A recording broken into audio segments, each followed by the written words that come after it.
Padre Anselmo, estamos praticamente quase no fim. Que balanço é que se pode fazer? Que contributos é que, mais uma vez, aqui este lugar de reflexão, este tabor de tantos encontros e desencontros, qual é a sensação com que fica, quase a terminar, que esta iniciativa vale a pena? Acrescenta mais Deus à nossa vida? Eu não sou a pessoa mais indicada para fazer o balanço. Julgo que são as pessoas que participaram que mais facilmente poderão fazer esse balanço. Eu julgo, de qualquer forma, que o balanço é positivo, muito positivo. Estou convencido que aqui refletimos de tal maneira que as pessoas perceberam que há caminhos no domínio religioso que não se devem trilhar porque nos levam à infelicidade, e há caminhos no domínio religioso que é por aí que se deve ir para alcançar aquilo que as religiões prometem, que é a felicidade. Cada um dos que aqui participou, digamos, como que está incumbido de, nos seus lugares de trabalho, nos seus lugares de família, multiplicar, digamos, esta mensagem. Concretamente, a questão política, que a mim me interessa muito. O modelo político que estamos a viver, e face à crise que estamos a viver, digamos, está a falhar. Talvez um pouco mais, acrescentar um pouco mais de Deus, o transcendente, se quisermos, o outro lado do que falta ao habitual dos programas políticos, dos partidos.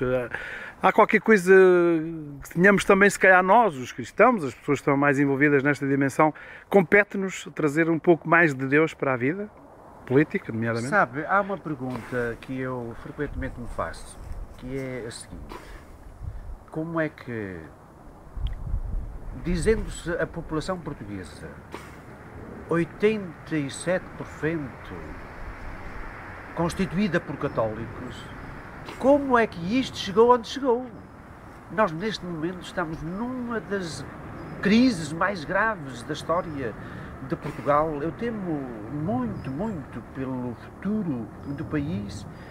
Então, como é que 87% de população que é católica e, portanto, também participa na política de um modo ou de outro, como é que deixou cair o país onde, efetivamente, o país chegou? Como é que chegamos a esta crise? Isso significa várias coisas, mas significa, em primeiro lugar, que realmente talvez nos chamemos católicos, mas de facto não somos cristãos. Não levamos connosco o Evangelho, não levamos connosco essa notícia felicitante que devia transformar, em primeiro lugar, os corações das pessoas e traduzir-se em maior fraternidade entre os seres humanos. Portanto, falta-nos esse caminho que nos leva à felicidade. Talvez nos chamemos, mas não somos efetivamente cristãos. Digamos que pecamos por omissão ao não confrontar os líderes políticos, aqueles que elegemos, com, se calhar, algumas das questões que aqui falámos. Sabe, isto é muito complexo, porque se todos fôssemos éticos, e ainda mais se todos seguíssemos o Evangelho, o caminho apontado por Jesus, a política não era necessária.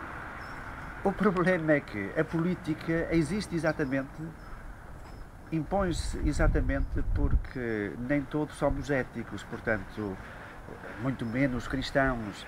Então a política aparece exatamente para ver se, uma vez que somos interesseiros, egoístas, cada um procura o seu interesse e há conflitos de interesses, então a política surge precisamente para que esses conflitos se resolvam de maneira pacífica e minimamente consensual. Para dizer o quê? Para dizer que, de facto, há aqui um conflito intrínseco à coisa. Qual é esse conflito? É que seria necessário haver políticos com ética. Mas veja, o paradoxo é este, Pois. é que, por outro lado, a política existe exatamente porque nem todos somos éticos. Como encontrar políticos que tenham ética? Eu julgo que é necessária, fundamentalmente, uma revolução cultural.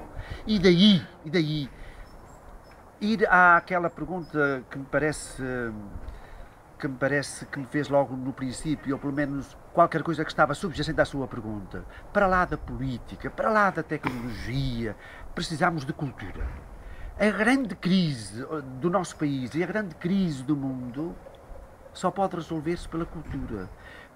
Pela cultura no sentido abrangente, pela cultura no sentido em que abrange a ética, em que abrange também o debate e o diálogo religioso, na medida em que abrange a estética, a arte. É por aí que temos de caminhar, não é pura e simplesmente mediante o progresso material, mediante... O ter e o ser, a velha questão entre o ter e o ser. Deixe-me só colocar-lhe a última questão, porque ela atira muito, a sua parte final ontem das questões concretas, atira muito à questão também da reformulação da nossa própria reflexão no seio dos cristãos, ou seja, para além da educação condicionada, as falsas visões de Deus, do pecado, a necessidade de se criar de um novo concílio, mas eu continuo, e o regresso ao Evangelho, às comunidades de base, é uma questão que me preocupa muito. Em nome daquilo que disse há pouco, quando Cristo diz que onde 2 ou 3 se reunirem em meu nome, ou fazei isto em minha memória, não será tempo das comunidades poderem, e quando se fala tanto de crise de vocações, não há padres, quer dizer, começámos a interiorizar, a última ceia não é possível multiplicar-se com esta simples vontade de querermos evocar a memória dinâmica, criativa nos dias de hoje do Cristo, de Jesus Cristo? Eu penso que, nomeadamente na Europa, a própria hierarquia ainda vive com a ideia de cristandade. Claro, de uma forma muito subtil, eventualmente a hierarquia dirá que já abandonou esse projeto, essa ideia, mas realmente a cristandade acabou. E neste sentido, eu julgo que o cristianismo, repito, nomeadamente na Europa, vai para a diáspora. Eu tive um grande professor chamado Karl Rahner e ele já na década de 60, finais de 60, ele dizia que o cristianismo vai para a diáspora. O que é que isso significa? Significa que as maiorias já não são cristãs, já não vão ser cristãs, e isso então implica empenhar-se efetivamente em pequenas comunidades, mas comunidades vivas. Uma comunidade cristã viva é aquela na qual há uma fé com razões, cá está, uma fé que é refletida. Depois, um outro pilar de uma comunidade cristã viva é aquela onde se pratica a justiça, a caridade, onde há efetivamente partilha. E, finalmente, o outro pilar é aquela comunidade onde a vida da fé e da partilha, efetivamente, se celebra em liturgias belas. É disso que nós precisamos, é aí que precisamos de apostar. Muito rápido, com a disciplina que impôs nestes encontros. Valadares, até Z dos nossos dias, em Portugal? Não, nós somos modestos e, enfim, somos um seminário que nos dedicamos às chamadas terras... Pode haver espaço para a oração no meio dos debates, talvez em futuras iniciativas? É evidente. Fizemos a Eucaristia ontem, mas pouco. Repare, nós aqui estamos em debates que têm como tema, ou sob o signo, se quiser, de Igreja em Diálogo. Portanto, a Igreja que deve dialogar, mas também dialoga com todos.